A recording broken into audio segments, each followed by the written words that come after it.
Welcome to Future Ready Live, where we talk about topics that will help CPAs, CGMAs, finance, and accounting pros prepare for change and transformation. Today, we're going to be talking about how the AICPA and CIMA keeps the profession's rate of learning greater than the rate of change, or L greater than C, you might have heard me talk about before. Now, joining me is Michael McKenzie Grant, CPD, MFA, innovative global learning and assessment leader, and one of our great team members. He's the Senior Director of Learning, Innovation, and Assessment for AICPA and CIMA, a global nonprofit with over 600,000 members in 192 countries. He's a CPD and MFA. He leads efforts to transform our learning function, to keep our CPAs and CGMAs up on the latest technical standards and the critical power skills needed for the future. Michael, say hello to our audience. Hello, everyone. Thank you for having me, Tom. It's a pleasure to be with you today. It's so great to have you on here, Michael. I've been looking forward to this. And I want to start with, can you start by just sharing your journey here at the AICPA-CIMA? How'd you get here, and what are you most excited about? Absolutely. So I've had the pleasure of working at the association for 11 years. And prior to my tenure here, I was a college instructor and department chair, teaching instructional design, interactive development. And then I began designing and developing interactive learning experiences as a contractor for the National Science Foundation. So we were striving to close some gaps with the digital divide and focus on some STEM-related concepts for inner city youth, teaching them concepts like algebra and real world context. So it was an exciting time. And so after I was a contractor with the National Science Foundation, I transitioned into business and industry. So I worked on learning teams, creating interactive training for global customers in telecommunications, manufacturing, and then ultimately in corporate financial services in the banking industry. So designed learning programs focused on Sarbanes-Oxley, in the early 2000s. And so then that led me to this opportunity at AICPA-CIMA. And what I'm most excited about is the talent on my team, but then also the talent across the entire association. And we've been able to implement a new, modern, robust learning ecosystem that we've built, comprising of some AI-powered tools. And I'm going to be able to go into more detail with you on this session to discuss and really highlight some key features and functionalities that are going to be transformational for us as a learning provider to the accounting and finance profession, but then also our robust new LMS platform. So, Tom, we are primed for greater transformation and overall innovation. I mean, and just what our members need, right? Because we just held our Future Finance a bit ago, leadership group, a bunch of Fortune 500 finance pros, and every one of them, two things top of mind: transformation and talent. And Yes. What I hear you saying is we've got tools that will really enable and help them basically deal with both of those issues, right? And the types of programming that we're talking about. So this truly is exciting, and that's why I was really looking forward to today. All right, so now you're credentialed like a lot of our members, but I hadn't heard the CPTD or the MFA. What do they mean, and why are they important to L&D professionals like you? Yes, so I'll first start with the MFA, which is a Master of Fine Arts, and in my case, which is a terminal degree, designation. And so mine is in digital production arts. I earned this interdisciplinary degree from Clemson University. So go Tigers. I know you're a proud Maryland alum, but I'm a proud Clemson Tiger. And so it's a combination of skills in this program. It's interactive development, computer science, 3D animation, and technical training. And so, as you know, with the World Economic Forum statistics and research, it's all about these complementary skill sets. Mm-hmm. And, you can almost never have enough, marketable skills. And so having these interdisciplinary programs that complement and integrate a variety of skill sets for, today's wave of transformation are highly sought after. So very proud of my MFA in digital production arts, and it's very relevant to what I do day in and day out with a diverse a team of diverse professionals with a lot of versatility. Now, the CPTD is more recent, and it is the highest credential that a learning and development professional can have, and it is administered by the Association for Talent Development, which is ATD, and so that's the largest association in the world for learning and development professionals. The focus is on capability. And I know that you focused on that with some of your other guests and some of the other sessions, but capability is extremely important in this day and age. And so that's kind of transcended competency. And it's all about the enablement of capability and performance in the workplace. And so this credential was very rigorous, covering 22 capabilities from the talent development capability model. And ultimately, with this credential, you're able to drive and impact organizational capability, which we both know is critical in this day and age. Absolutely. And I love that. So that's what Josh Burson talks a lot about, right? That's right. So capabilities is really getting to not just competencies, but actual skills that are implementable in the workplace. Yes. Yes. And that's what everybody's looking for. And I think a lot of the learning that we're doing and developing is going to deal directly with that. In fact, our FLP has a lot of that built in. So it's kind of neat to see an expert in our midst, which is really cool. Congratulations on those both designations, Michael. This is cool. Thank you. Thank you. All right. So now I want to get to tell us the latest things you're working on that will elevate and accelerate the learning game for our almost 700,000 members, CPAs, CGMAs, and finance pros.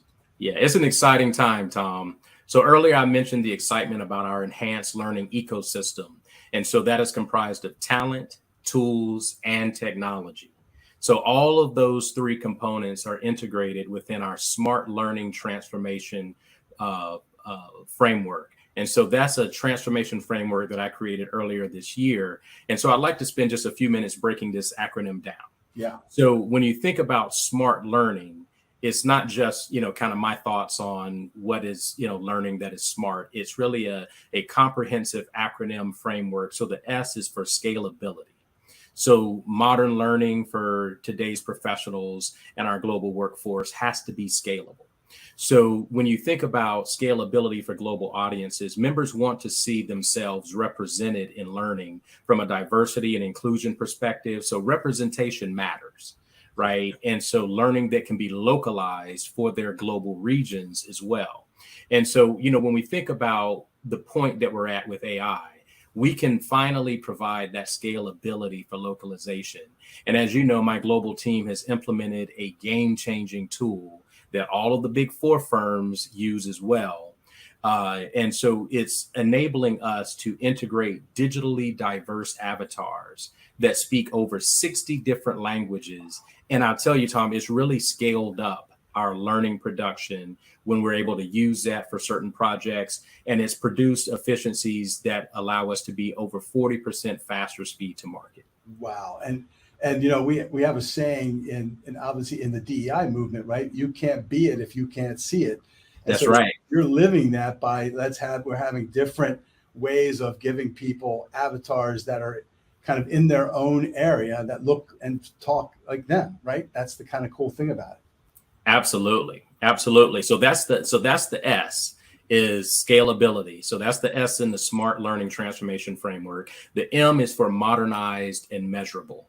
And so my dear colleagues, Crystal Kadakia and Lisa Owens, created a popular methodology called learning cluster design. And so when you think about it, it really transcends beyond the one and done. If you think about, a lot of our professional development activities and journeys, you might watch a webcast in January, then you might take an on-demand course in March, then you might go to a conference on that related topic later in the summer, which is, usually busy conference season. But, learning cluster design is saying, let's do away with that. Let's move on. Let's evolve from that and create more of a full court press, a cluster of learning assets, of a variety of different types of learning assets that can really reinforce each other, build and scaffold upon, different concepts, and really start to move the needle of behavior change. And so the whole premise around this learning cluster design model and methodology is about business impact that learning should ultimately deliver on. Right. And it's, okay, I've learned some knowledge. I've gained some new skills. This has been great. It's been a great 2-day workshop. It's been a great virtual on-site. But okay, now what am I being able to do differently on the job, in the firm, out in the field, in my practice with the newfound knowledge and skills that I've acquired? Right. And so the language is important in this methodology because it starts with the OCO in their words. And so it's the on-the-job change objective. So this is a methodology that my team has implemented. They've gone through the 2-week intensive practicum boot camp. And so it is able to standardize learning teams across the globe that, focus on learning as a learning provider. And especially for commercial purposes, or for member driven purposes like what we do at the association. And so, the focus is on outcomes, behavior change. And the key to that is also having a modernized interface and look and feel, where a lot of the content that organizations have, such as us, is good content. Mm-hmm. And, when we've conducted focus groups over the years, that's one of the main, responses that we receive is the content is good. And here are some other suggestions, but the content is really good. When you think of the vast database that we have of experts, in our membership that we can tap on, lean on, that we can recruit to work with us because of our reach and, the trusted advisor perspective of the profession and our members, all of that goes into, how we're able to evaluate current content that may be existing and look at ways in which we might just need to give it a fresh coat of paint, so to speak, where some of the graphics might look a little outdated, but they were popular back 5 or 7 years ago. So we just kind of, give it that facelift. In some instances, we might have to redevelop it in a more new modernized tool, right? Because as even consumers, we look at the quality of graphics on television and in the movies, and we're like, okay, wow, this, what I'm seeing here in this learning doesn't quite match the level of polish that I'm seeing, in television graphics or in the movie graphics. So that's why my team and I have to stay sharp and on the cutting edge with the latest and greatest software and tools so that our learning looks very modernized with the times and the evolution of quality and graphics. This is awesome. So, all right. So what about Meta? Are we going to go in the virtual world? Yeah, so absolutely. We're going to absolutely go into the virtual world. And so when we think about the other components of the learning transformation framework, the A, the R, and the T, the A is accelerates performance, the R is relevant and right size, and the T is technology enabled for collaboration and transfer. So that all of those components tie in to thinking about the evolution of the metaverse and Web 3.0 and what we can do with these advancements in not only technology, but also consumer mindsets, where a focus is on a global perspective, right? Because there's really no limits when it comes to the metaverse. And, we think about, concerts that are even promoted and highlighted. If you think about the Meet Me in the Metaverse white paper from Accenture, that's very popular, right? Especially in our profession. And I presented at the CFO conference earlier this year in April. And that's one of the big focuses that was of most intrigue because of the money and the currency that is being exchanged in the metaverse, real money that in sometimes can convert to virtual dollars. Like, for example, Decentraland, they, have land estate deals and auctions in addition to concerts, right? You think about Roblox and Fortnite, and I mean, over 40 million daily active users. This is where a lot of the Gen Z generation that will hopefully matriculate into the CPA pipeline, right? Yeah. And as we focus on CPA evolution, this is where they're hanging out. Yeah. So why wouldn't we have a presence there from a learning perspective? So my team and I have already built some metaverse and virtual reality exercises and experiences that, you know, teach some auditing concepts that are on the metaverse for these younger generation to hopefully stumble on and experience and build an affinity for learning more about us. That's awesome. It dates me, but I remember well Second Life, and that was an early version of all that, but similar concepts. And I think it's killer that we're doing it. Yeah, absolutely. And when you think about even overhead and how much capacity an arena can hold for an event like a concert, a fashion show, all of these things are taking place in the metaverse now, where you would even pay real money to have your 3D avatar, your virtual avatar in the mix at the virtual concert that you're seeing on a screen, and you can make your avatar interact with other people. And when you think about that from a learning perspective, you know, I think we would want our children and grandchildren to be able to interact and have social collaborations with people all over the world in interactive labs on cybersecurity, data analytics, right? You know, accounting and finance from a global perspective. And so, you know, we're not limited anymore in terms of just the number of people in this brick and mortar classroom. Now it's limitless. I can, you know, you think about MOOCs, you think about Coursera, you think about 10,000 people in an online course. Well, you know, there's the saying that we're familiar with: content is king and queen, because it's just that important. Like ingredients at a restaurant, you can dress it up, but if the ingredients aren't high quality, the experience is poor and doesn't meet the expectations. In this case, you know, content is king and queen, but context and engagement are prince and princess in the royal court. And that's a direct quote from me that I came up with this morning. I like it. I like it. So, all right, now we got to mention this. Let's wrap up with, what about AI, Gen AI, and Chat GPT? How are those impacting our learning and development? Absolutely. Great question. So AI powered tools are hitting the market, Tom, fast and furious. Fast and furious. I mean, almost every week there's a new state-of-the-art tool that is AI powered, that is, you know, providing some type of service functionality that can really help a learning and development production team like mine in our production process. So, you know, it's very important that learning leaders, and I'm in some roundtables monthly with different learning leaders across a variety of industries all over the world. And we get together and we, you know, it's almost like potluck of, you know, tools that we're all using.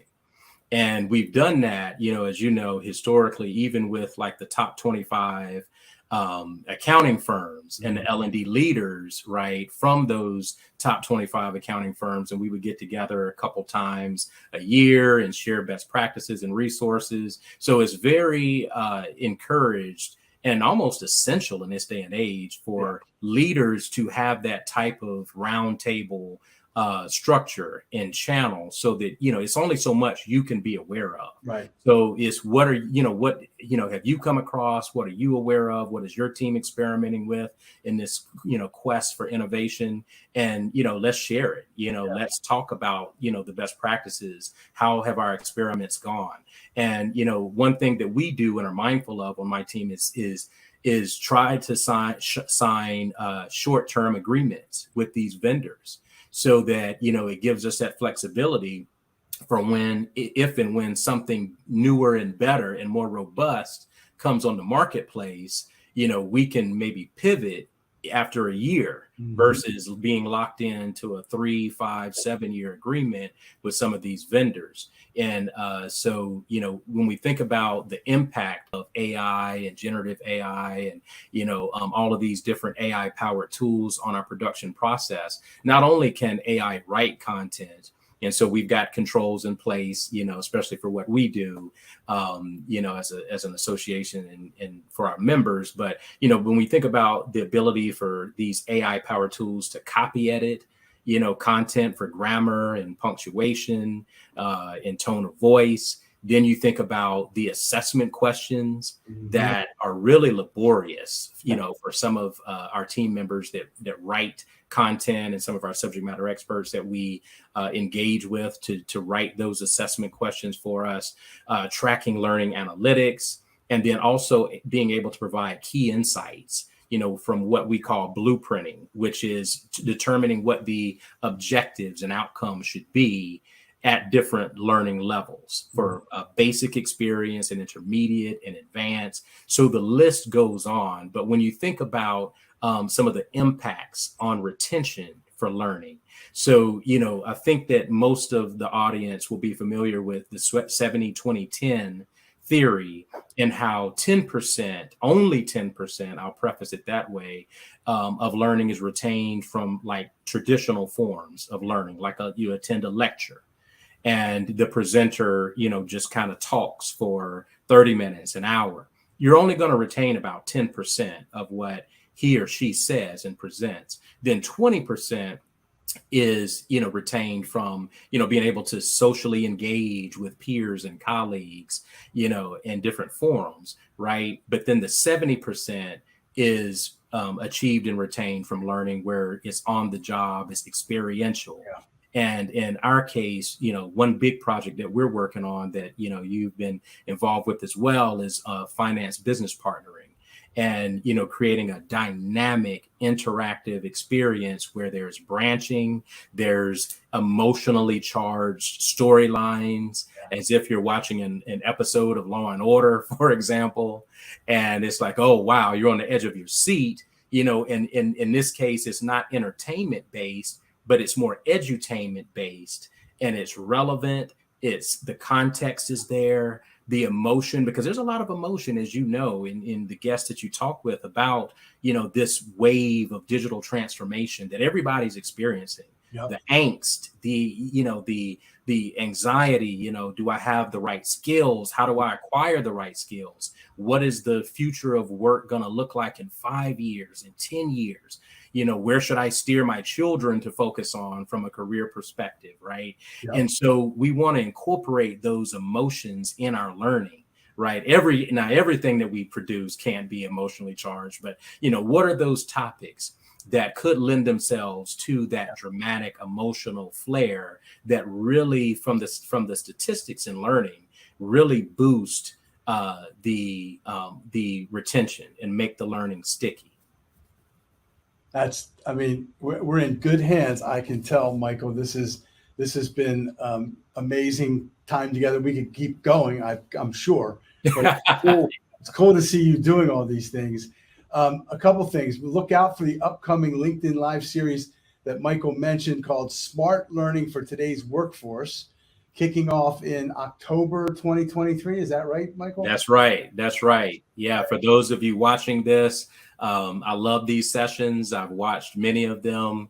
Tom does a fantastic job with this LinkedIn Live series. And so I've been fortunate to be endorsed by our executive leadership to have my own LinkedIn Live series where I'll interview monthly some of my L&D expert colleagues, and we'll talk shop. We'll talk about a lot of these things that I've mentioned in this episode with the Smart Learning Transformation Framework. So please stay tuned. Please check it out. We'll have some good things each month. And we'll put something in the links as we get all that information. So, Michael, I just want to thank you so much for joining me today. You can follow Michael on LinkedIn at Michael McKenzie Grant, and on Twitter he's at or now it's X, I guess, at mgrant_learn, all one word. So mgrant_learn. And Michael, we're just fortunate to have you with us, as this is incredible. And for my audience, thank you for joining me, and don't miss our other Future Ready Live sessions back here on LinkedIn the first and third Tuesday of each month at noon Eastern. We'll see you then. Thank you, Tom.